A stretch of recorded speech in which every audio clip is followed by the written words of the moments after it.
What's up, everybody? It's your boy What's Grand. You're watching Sub Urban Nerd. This channel will give my nerd views on today's nerd news. And today, I don't know if it's good news, bad news, but it's a kind of a mixture of both, right?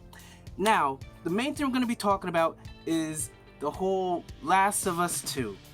Last of Us 2, how people are going crazy on that. We're going to be talking a little bit about the PS5, the Xbox Series X, and the prices of all of them. And let's jump back right into it, right? So, everyone, this is probably one of the most polarizing games that has come out in a while. First because of the leaks, then once the people played the game, the ending, a lot of people not happy with it. Like, a lot of coworkers are coming up to me like, yo, I hated it. I hated the ending. And there's some that are like, I'm not liking the way it's going, that haven't got to the ending yet, and I'm waiting to hear what they think. Me personally, I give it a B-. Like, I was thinking either C+ or B-. I give it a B- because although I did like the story they told, I just did not like the way in which they told it. And some of the mechanics were not the best as far as choosing your weapons on the fly or whatever, and then there's just some mechanics that just didn't work, right? But the game itself, the story, the dialogue was great, the visuals was great, you know, it was like, I definitely felt for these people. But these people that made the game are getting some death threats, and of course, it's like so messed up that now it's come to the fact that it's a regular thing. Now, Neil Druckmann, the director, the person in charge of this game, Naughty Dog, he got some death threats, but the one that really got it the worst was Laura Bailey. Laura Bailey is the voice of Abby, and she's gotten death threats to the point where they're threatening to kill her kid. Now, that is way too far to go on this. Threatening someone's life and then threatening to kill their kid. Wow, this is a game, people. This is a game. This isn't your life. I know you may think it is, but it's not your life. Get on with it. You don't have to keep playing the game. You know what I'm saying? Though, like I said, I might not have liked the game to the best that other people have, and then you definitely don't like the game or hate the game, but you don't be threatening the people's life. You know, that's like before when they were threatening Amy Chow, whatever the name from the Asian girl from the new Star Wars movie, right? The way she came in with Finn, and then people just didn't like her. I personally didn't like the character.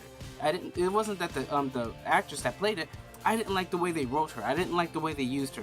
It was just, it made it pointless. And then all the way at the end when they used her, and you know, not the Last Jedi, but the Skywalker Rise of the Skywalkers.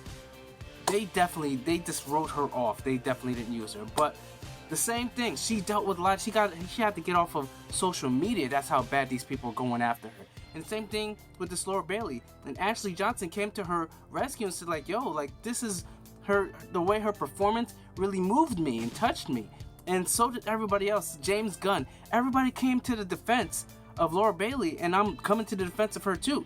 Granted, I might not like the way they told the story, but in the end, I did feel for the character Abby, and it's mostly because of the way she was voice acted by Laura Bailey. She did an excellent job, did an amazing job. So please, people, just calm your asses down. It's not that serious. That's literally it. It's not that serious. So you need to just slow it down, hold up, stop with the death threats. And I know this probably isn't for the people that are watching this. I'm just saying, the people out there, just if you come by this video, maybe if you watch my review, because I have a review that I told my likes and my dislikes, then I gave it a grade, and also had a review second playthrough after where I did, you know, well, it's all spoilers and it's just me voicing over. So check that out if you like it, right? So we're gonna move on to that next thing, because I just want to end it right now. The hate, the negativity, we just need to stop this. Just can't we all just get along, really? And we're gonna go on to the next one, right? Now, the prices of the PS5 and the prices of the Xbox Series X, right? So from what I'm hearing is that the Xbox Series X and I believe it's gonna be at the end of July. They're gonna be having a conference, the Xbox, right?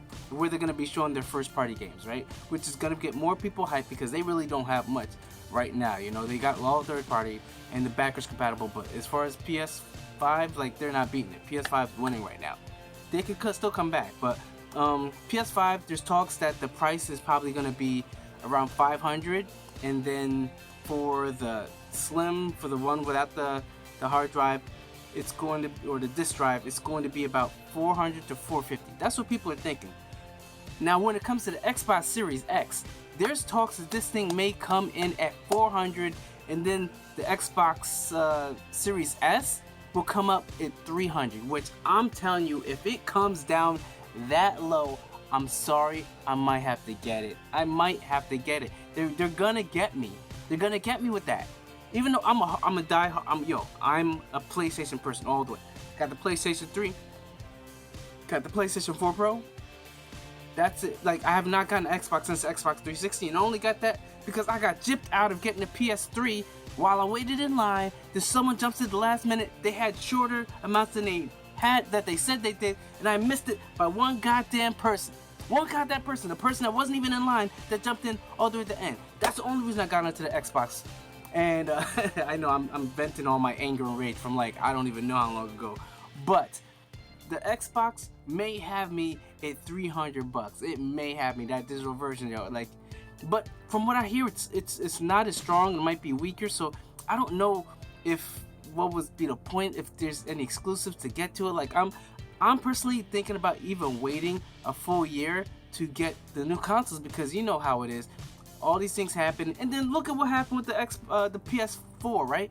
PS4 Pro comes out, what was it, a year later? Best believe I got that. I got the God of War edition, so I don't know about you, but I might be waiting, even though I may want it. But except the thing is, they're still gonna have games on it. Now, there's gonna be some exclusive games, which I don't think they're gonna be coming out right away. Sure, you got the Spider-Man Miles Morales. It's gonna look glorious on a new thing, but they're gonna have it for the PS4 Pro. And I'll be playing that the same way. If anything, maybe I'll get it again or whatever, because I wish PlayStation did implement sort of what Xbox has. You know, it'll upgrade or whatever, but for free. If you get the old version, you get the new console, upgrade it for free. Hey, Sony, if you want to take notes from Microsoft, that's what you take. You take that in the backwards compatible. Because why were you able to do it with the PS3? Then after the PS3, the PS Slim, nope. PS4, nope. PS4 Pro, nope. PS5, please just give it to us. Give us to us. Now, like I said, that's just talks. I think that it is very feasible that the PS5 most likely will come in at $500 or $499, and then the one without the disk drive will probably come in at $399, because I think if they do it at $449, $50 may be a little bit too little to take off. I think it might be too little. Some people still get it because it's a little bit cheaper, but I think if they really want to sell it, because if Xbox is coming in at 400 and at 300, PlayStation, you need to come in at that 400, the 500 and 400, because that's the only way you're gonna be selling off the things. I mean, granted, you got the first party, which is why people are gonna buy it, but I think you'll really stay in that game if you go 500 and 400, because Xbox does this 400 and 300. They're gonna be at your tails. They're gonna be at your tails. Now, that's pretty much all the stuff I want to talk about, because there's some other things, but those are the main things I want to talk about. Let me hear your thoughts. Tell me what you think about it. Tell me if you believe. Tell me which one you're gonna get. Whether you're gonna get the Xbox Series X, Xbox Series S, or the PS5 or PS5 Slim, or whatever the hell they're gonna call it, without the hard drive. And let me know what you guys think. And remember, like this video, comment down below. Tell me what you think. Remember to subscribe. Check out my last Daily Nerd News. Check out my playlist of Daily Nerd News. Remember, I'm with Grant. You've been watching Sub Urban Nerd. You've just been nerdified. Catch you guys on the next review.